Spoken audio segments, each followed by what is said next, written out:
Ha caído uno de los criminales más buscados de este lado del mundo. Ni la Virgen de Guadalupe pudo cuidarlo. El Mencho fue abatido por las fuerzas del orden en México.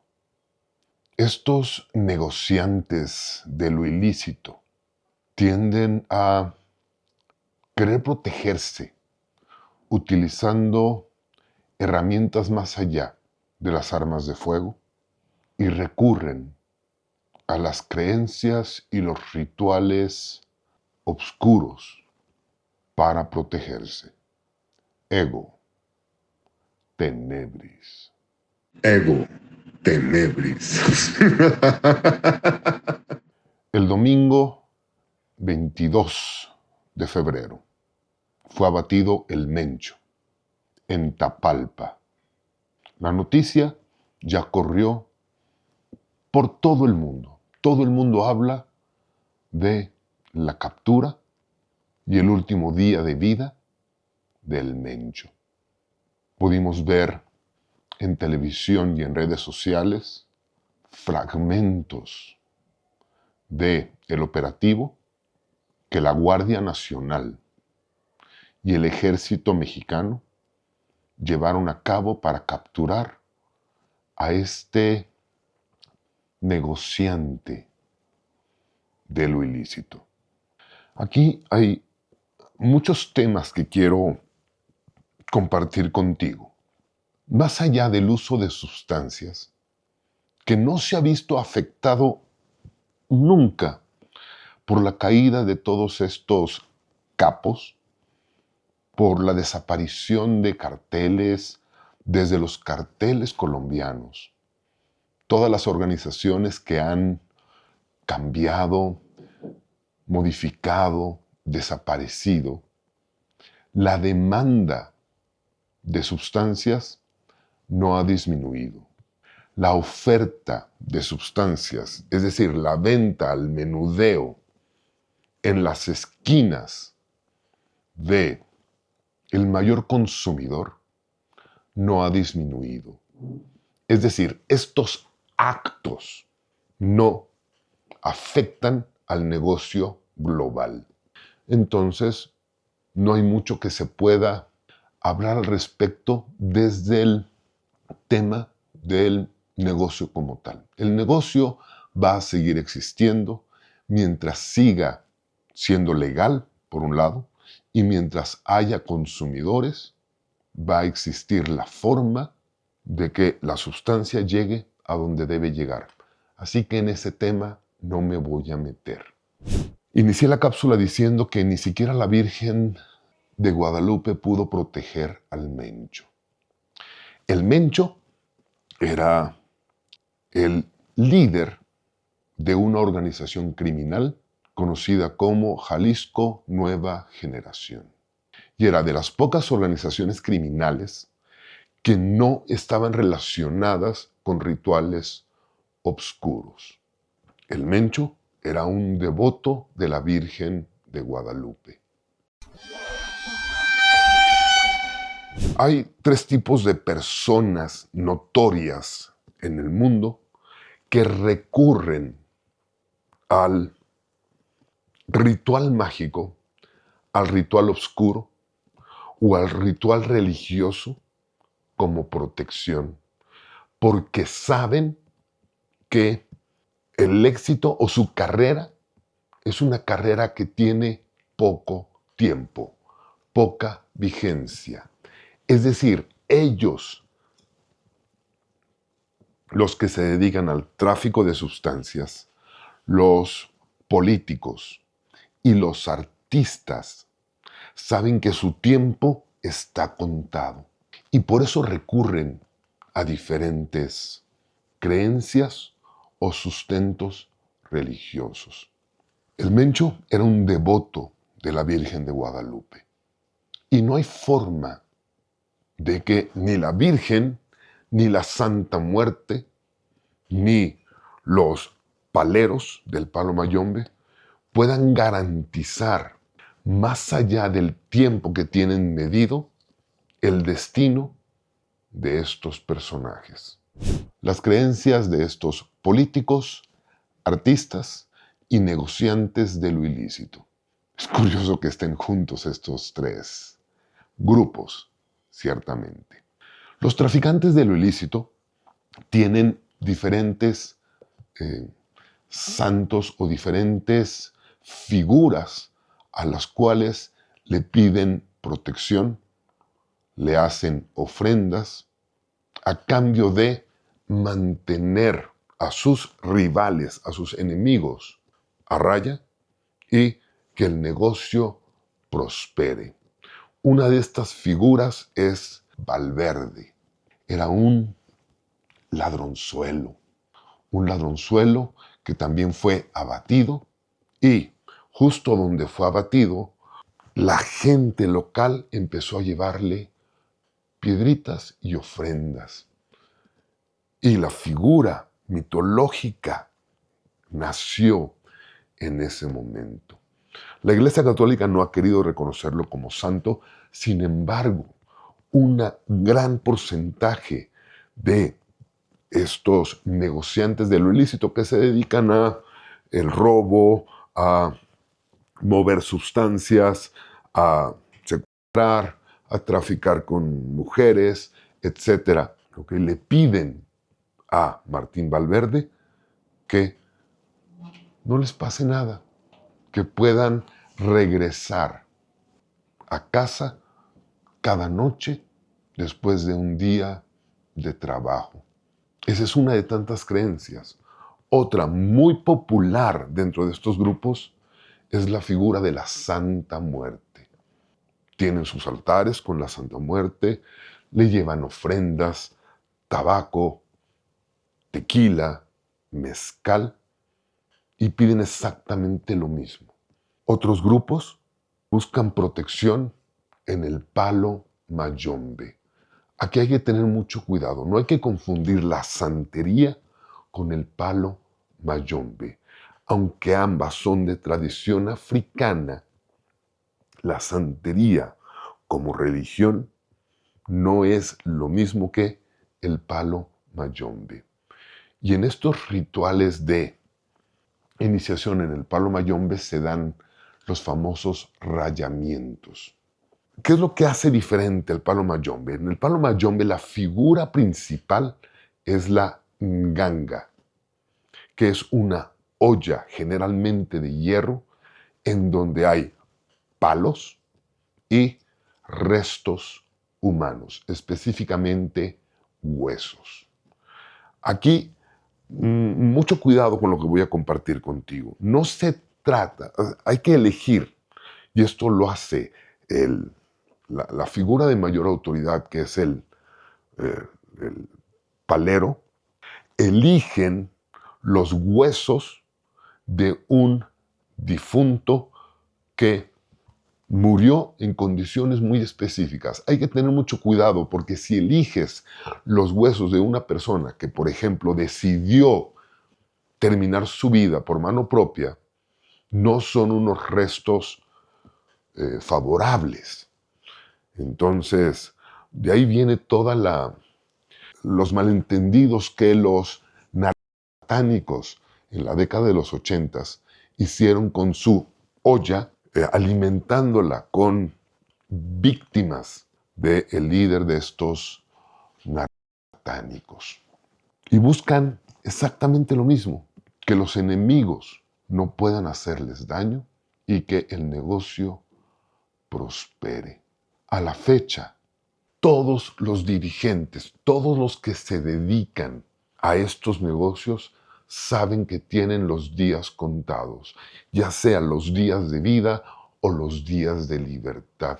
No hay plazo que no se cumpla. Sin embargo, buscan estos rituales para prolongar su tiempo de felicidad. Algunos otros se han acercado al satanismo teísta.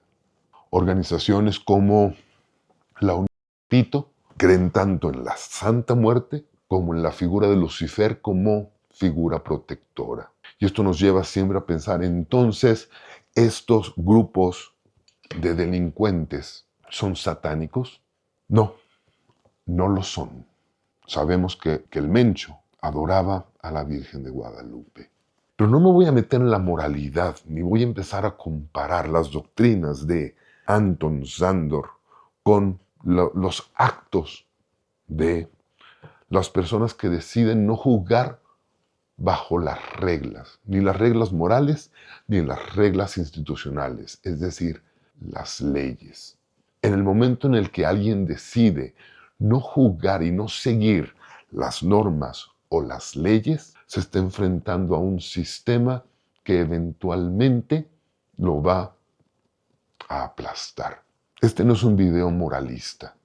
Debemos comprender, el mago debe comprender que el universo está en equilibrio. Es decir, te voy a mencionar 3 criminales: Pilatos, Herodes y Judas. ¿Sí? Los 3 formaron parte del plan divino, del plan de equilibrio para que la profecía del Mesías se cumpliera. Eso no los exime de sus crímenes.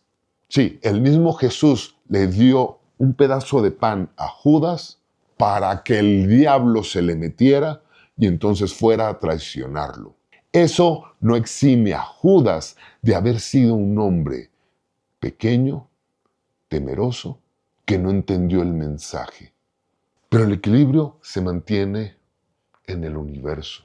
Puedes jalar el péndulo todo lo que quieras hacia un extremo y este péndulo irremediablemente va a caer con la misma fuerza con la que lo hayas elevado.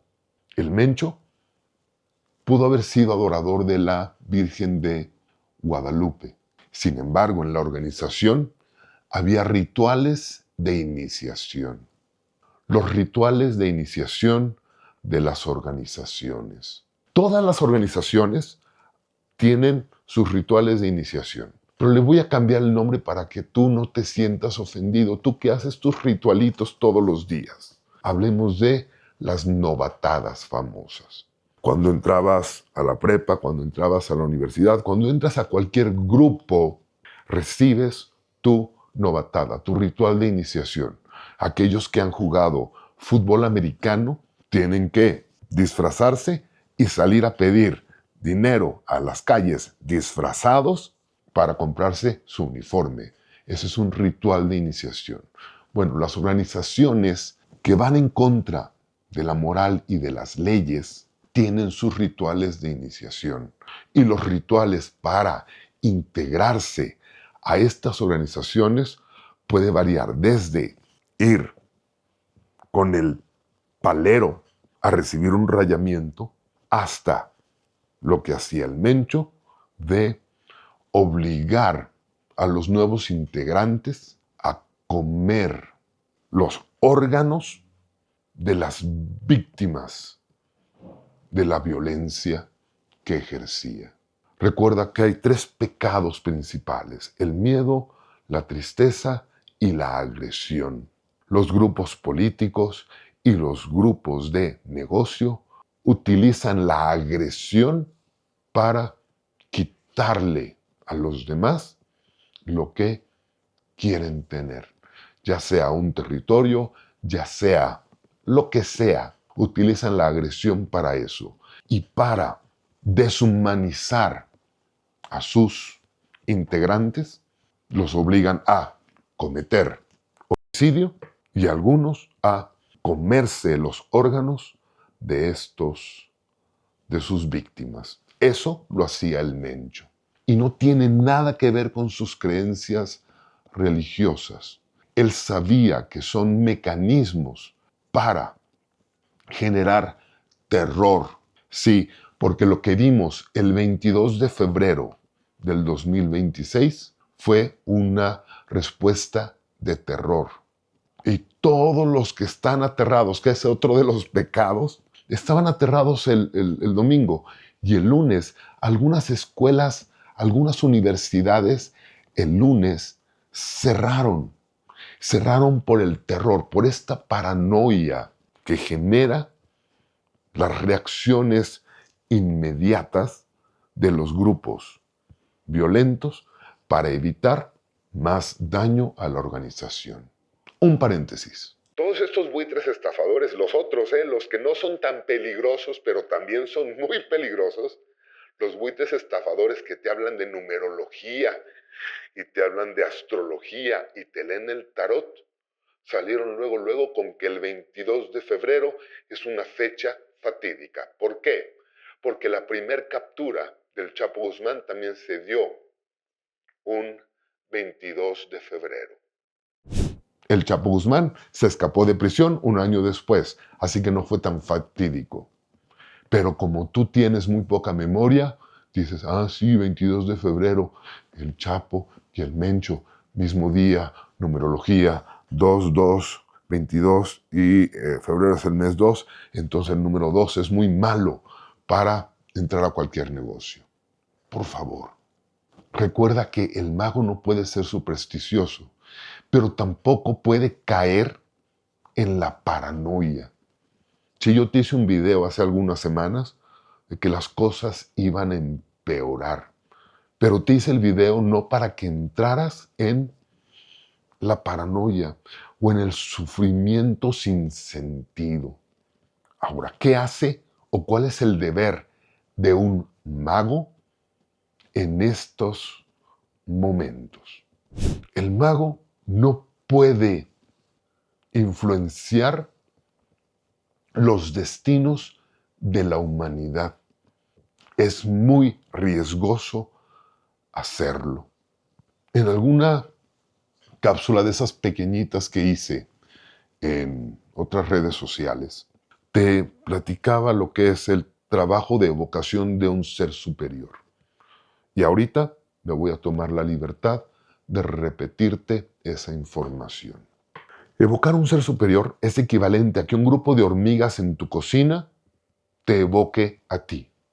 Es decir, un día llegas a tu cocina y encuentras a varias hormigas dibujando un círculo perfecto. Eso llamaría tu atención. O dibujando un cuadro perfecto o una cruz perfecta. Incluso sería muy impresionante si este grupo de hormigas puede deletrear tu nombre. Ese es el equivalente de hacer un sigilo. Por eso es muy importante que puedas escribir correctamente. Tienes que corregir tu ortografía. Tienes que aprender a escribir y leer correctamente y hablar correctamente. Y entonces te llama la atención esta hormiga que escribió las siglas de tu nombre de forma perfecta. Porque si escriben mal mi nombre, yo les doy un manotazo y se acabaron las hormigas. Y entonces te acercas y empiezas a oír un murmullo que sale de las hormigas, que te dicen, oh gran Dios Orgen, que creaste a las hormigas a tu imagen y semejanza. Yo sé que me escuchas. Por favor, concédeme lo siguiente.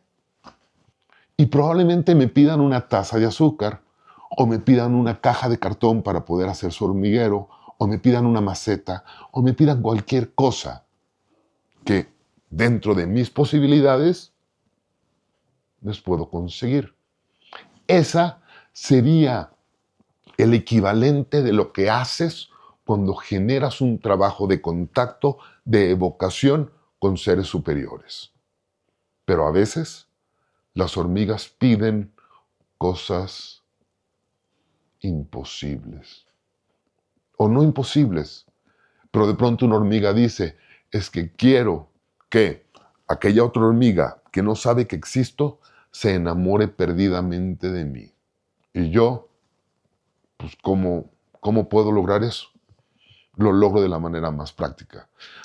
Aplasto a todas las demás hormigas para que queden estas dos hormigas únicas, se encuentren y se enamoren.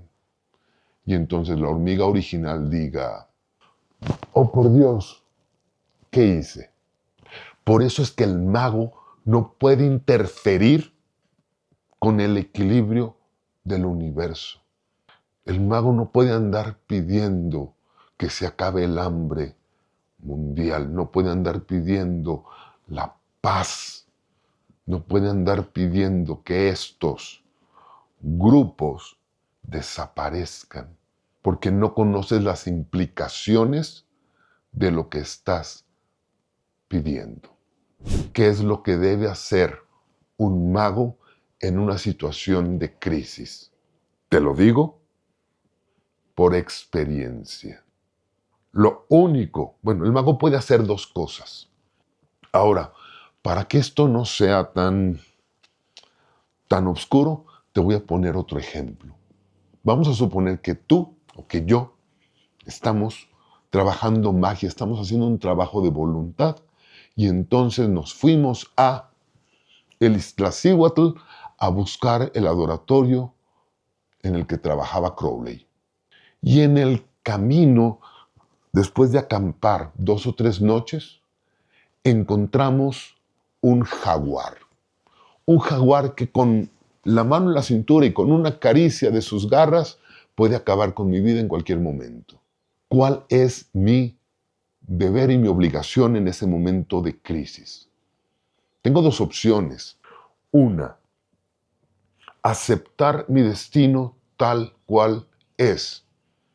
Porque probablemente si el jaguar me ha elegido como su alimento, sentirme orgulloso de poder alimentar a la naturaleza y tener la posibilidad de entregar mi alma, mi espíritu y mi trabajo de voluntad para una segunda oportunidad. Sí, te estoy hablando de reencarnación por primera vez, pero no desde el punto de vista de la reencarnación que tú conoces. Si quieres, después te hago una cápsula de esto. La opción es fluir, adaptarse. No hay más. La otra opción es aplicar el hechizo de invisibilidad, sabiendo que estás interfiriendo con tu destino, porque los grandes maestros te llevaron a estar en ese momento, en ese lugar. El mago no se pelea con el medio ambiente. El mago no sufre. El mago observa.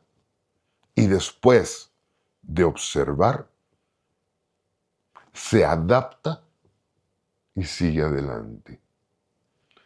El sábado me encontraba yo en el aeropuerto de Puerto Vallarta. Sí, había balazos. Sí, todo el mundo se apanicó. Todos salieron. En cuanto pudieron, el aeropuerto se vació. Y un grupo de personas nos quedamos allí. Un grupo muy reducido de personas empezamos a observar el movimiento y fuimos de los pocos que logramos obtener un boleto para poder volar esa misma noche de Puerto Vallarta a la IFA. Eso es lo que hace un mago. Se adapta y después comparte su experiencia. Sin gritos, sin miedo. Porque esa es la enseñanza de este video.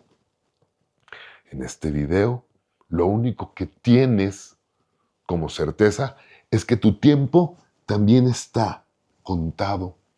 Aprende a darle valor a cada grano que no ha pasado.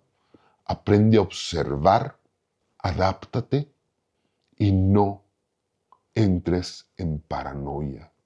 Las cosas se van a poner peor. Y no te lo digo para que te asustes, sino para que aprendas a adaptarte. Si no tienes herramientas, obtén mejores herramientas. Y lo más curioso es que todos ustedes se quedaron hace 3 minutos cuando dije hechizo de invisibilidad. Y tal vez algún día me atreva a compartir aquí en redes cómo es el hechizo de invisibilidad. El equilibrio en el mundo es innegable. La violencia en el mundo es innegable. La manifestación del pecado la vas a encontrar siempre en la agresión, en la tristeza y en el miedo. Define en cuál de los tres estás tú para que puedas trabajarlo. Eso es lo único que te toca. Ego tenebris.